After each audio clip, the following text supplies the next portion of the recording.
চাপ আর ভার, এই দুটো শব্দ আপনাদের খুব চেনা লাগছে তো? এই সংসারে প্রত্যেক ব্যক্তির জীবনে চাপ আর ভার থাকেই, কিন্তু সবাই সেটা নিয়ে তা করতে পারে না যা করা উচিত। এই চাপ আর ভার অপসারণের বদলে সে সেই চাপেই বন্দী হয়ে থেকে যায়। আসুন, আপনাকে এই প্রকৃতির একটা উদাহরণ দিচ্ছি, সেটা বোঝানোর জন্য, যেটা বোঝা আপনার জন্য খুব গুরুত্বপূর্ণ। কখনো কোনো বৃক্ষ নিশ্চয়ই দেখেছেন, সেখানে আপনি ফুলও দেখেছেন, ফলও দেখেছেন। কোনো ফুলকে হাতে চেপে ধরুন, তা থেকে সুগন্ধ বেরোবে যা আমাদের ভালো লাগে। কোনো ফল হাত দিয়ে চেপে দেখুন, তা দিয়ে রস বেরোবে, সেটাও আমাদের ভালো লাগে।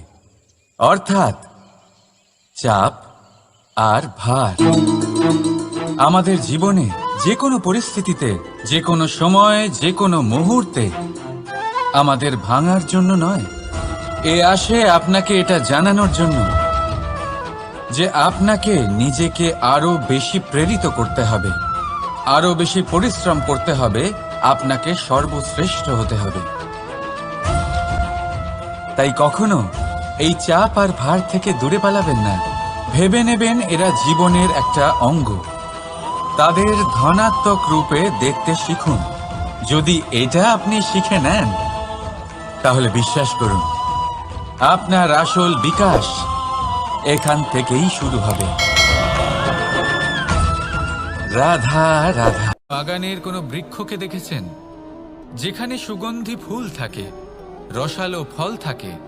তখন মন প্রফুল্ল হয়ে ওঠে, মন থেকে সেই বৃক্ষের প্রতি ভালোবাসা জন্মায়।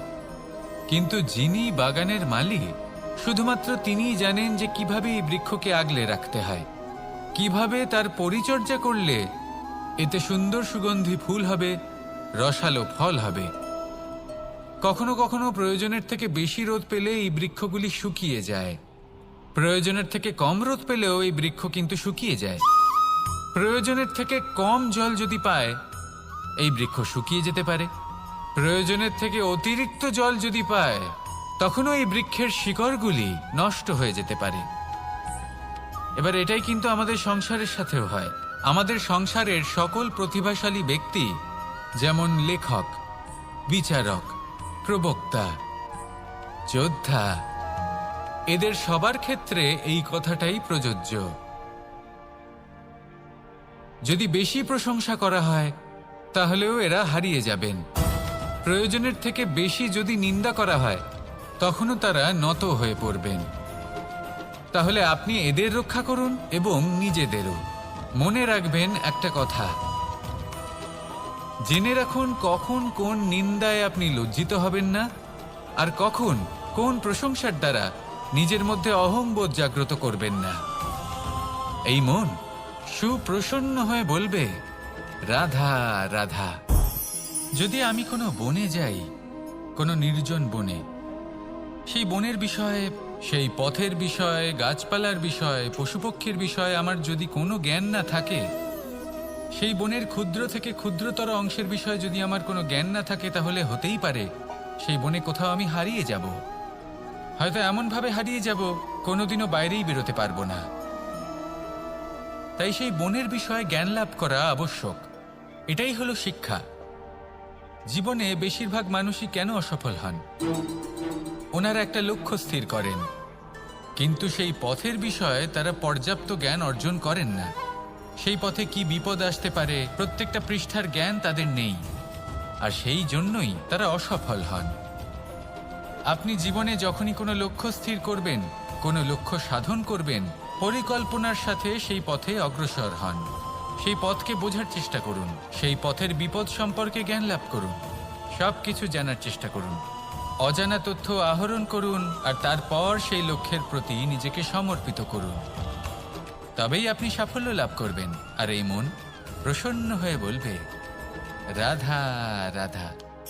আপনি নিশ্চয়ই কখনো অনুভব করেছেন, যদি কোনো নির্মল ব্যক্তির কাছে গিয়ে বসেন, তাহলে মনে নির্মল অনুভূতি হয়, এই মন শান্ত হয়ে যায়। সেইখানেই কোনো দুশ্চরিত্র মানুষের কাছে গিয়ে বসলে এই মন বিচলিত হয়ে যায়। কারণটা কি? কারণ যে ব্যক্তি নির্মল মনের, তিনি সবার মধ্যে নির্মলতা ছড়িয়ে দেন। আমাদের অন্তরে যা থাকে আমরা সেটাই সবার মধ্যে বিতরণ করি। যদি আপনি এই সংসারে শুভ বোধ ছড়িয়ে দিতে চান, তাহলে প্রথমে শুভ গ্রহণ করুন, তা অর্জন করুন। এই সংসারে জ্ঞানের শক্তি লাভ করুন, আর সেই জ্ঞানের শক্তি সংসারে বিতরণ করুন। শান্তি এবং সন্তোষ প্রদান করুন। কারণ যেমন বীজ এই সংসারে বপন করবেন, তেমনই ফল আপনি লাভ করবেন। যেমন দেবেন তেমন ফিরেও পাবেন। এই সংসারে জ্ঞান প্রদান করুন, শান্তি প্রদান করুন, সন্তুষ্টি প্রদান করুন। এই সংসারে ভালোবাসা বিতরণ করুন, আর এই প্রেম ভাব নিয়েই বলুন রাধা রাধা। এই সংসারে সবথেকে বেশি মূল্যবান কি হতে পারে? সময়। সমগ্র পৃথিবীর সমগ্র সম্পত্তি ব্যবহার করেও সময়ের একটা মুহূর্ত লাভ করা যায় না, এতটাই বেশি মূল্যবান। আর এই সময়কেই আপনি হেলায় নষ্ট করতে থাকেন, এর সদ্ব্যবহার করেন না, নিজের স্বপ্ন পূরণ করেন না। আর যখন এই সময় পার হয়ে যায় তখন মনে হয় আর তো সময় অবশিষ্ট নেই। এটা হলো অনুচিত। তাই এই সময়ের সদ্ব্যবহার করুন, শ্রেষ্ঠ কর্ম করুন, সেই সকল কর্ম করুন যা আপনি করতে চান, সেই সকল স্বপ্ন পূরণ করুন। এই সময় ব্যর্থ হতে দেবেন না। এই সময় কারোর জন্য থেমে থাকে না। আর একবার এই সময় পার হয়ে গেলে আর আপনি তার সদ্ব্যবহার না করলে এই সময়ই এসে আপনার বিনাশ ঘটাবে।